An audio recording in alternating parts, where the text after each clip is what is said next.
Yo, what's happening everyone? Emma here, and welcome back to my YouTube channel for another toy review. In today's toy review, we're going to be taking a look at Disney's Encanto Bruno Madrigal doll made by Jakks Pacific. So what we're going to do first is we're going to take a look at the doll's box, the doll inbox, and then we're going to unbox him and take a look at all of his details.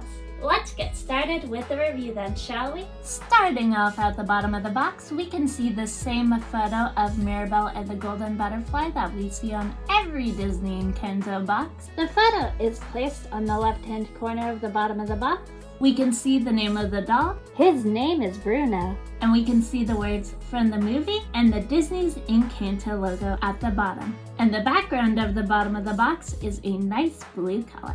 We can also see the Jakks Pacific logo at the bottom right-hand corner of the box. Moving upward on the front of the box, we can see the Bruno doll standing nice and tall. And in the background, we can see the casita, which is a magical house that the family Madrigals live in. And on the very top of the front of the box, we can see some beautiful white flowers and vines. And this is the back of Bruno's box. We can see a beautiful illustration of Bruno in the middle of the back of the box. And he is holding one of his rat friends. On the bottom of the back of the doll's box, we can see the Jakks logo next to the right-hand corner of the back of the box. And moving upwards, we can see the words that say, also look for Mirabel, Isabella, Dolores, and Louisa.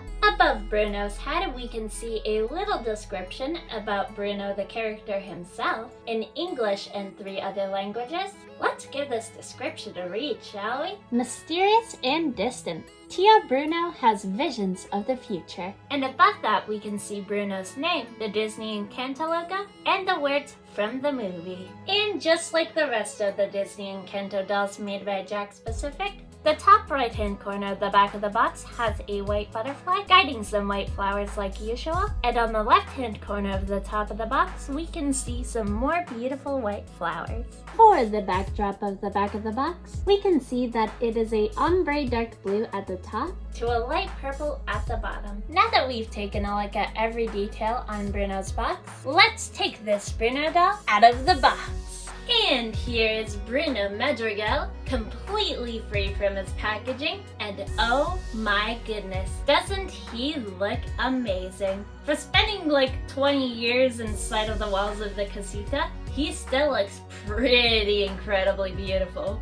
Anyway, let's talk about Bruno and all of his details then, shall we? Starting off at his shoes, Bruno is wearing these dark brown sandals. They each have a triangular design on the end of the sandals, which give them a flip-flop appearance. Plus, they look like they have buckle textures on them, which I find pretty cool. And we can see his feet. Moving upwards, we can see that Bruno is wearing burgundy brown pants. At the ends of Bruno's pants, we can see that the ends are rolled up, and the rolled up parts of his pants are sewn to the actual pant legs themselves. Bruno is also donning a burgundy purple long sleeve shirt, and at the ends of his shirt sleeves, they are also rolled up, and the rolled up parts of the sleeves are sewn to the rest of the shirt sleeves.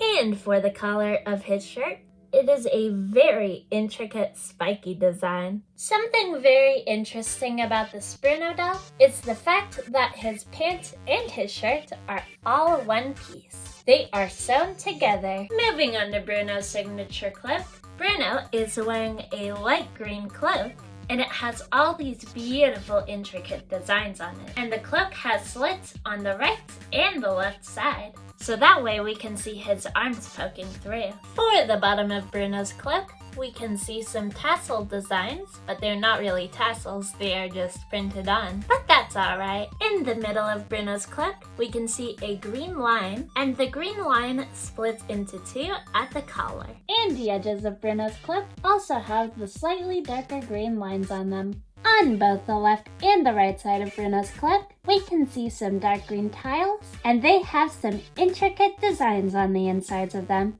On the edges of the tiles, we can see a darker shade of green, and the color continues on to the inside of the tiles. For the tiles themselves and the designs on the insides of the tiles, they are made with a dark green print. Next to the tiles, we can see 2 dark green lines, and in the middle of those lines are the tiles. The tiles are also connected to one another using 2 more dark green lines.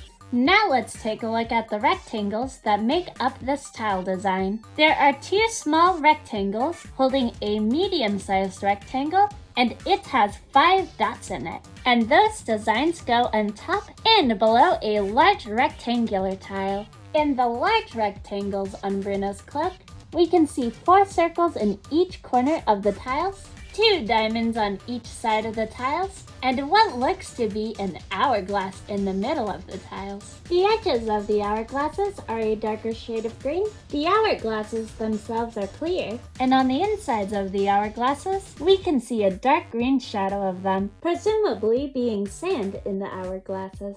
On the back of Bruno's cloak, we can see his green hood, and on the edge of his hood, we can see a darker shade of green. And all the designs go all the way around on Bruno's cloak. Plus, there's even a line of a darker shade of green in the middle of Bruno's cloak. And the dark green streak on the back of his cloak also splits into 2 right before his head. And as you could see on the back, his cloak is also removable. The hood on Bruno's cloak can also be placed on his head, which is super cool. For Bruno's face, he has a pointed chin, a brown mustache, and a brown little beard, brown eyes, and what looks to be heavy bags under his eyes. They kind of look like blue scars to me though. Moving on, he has black defiant eyebrows and beautiful black curly hair. And for Bruno's skin tone, he has a beautiful tan skin tone. For Bruno's posability, you can turn his head 360 degrees, move his shoulders in full motion, and move his hips in full motion. 5 basic points of articulation. So what are your thoughts on the Disney Encanto Bruno doll by Jakks Pacific? I think he's a really cool doll, but one thing I do have to say about him, his cloak to be exact, is the fact that the color of his cloak does not go underneath. So underneath of his cloak is only white.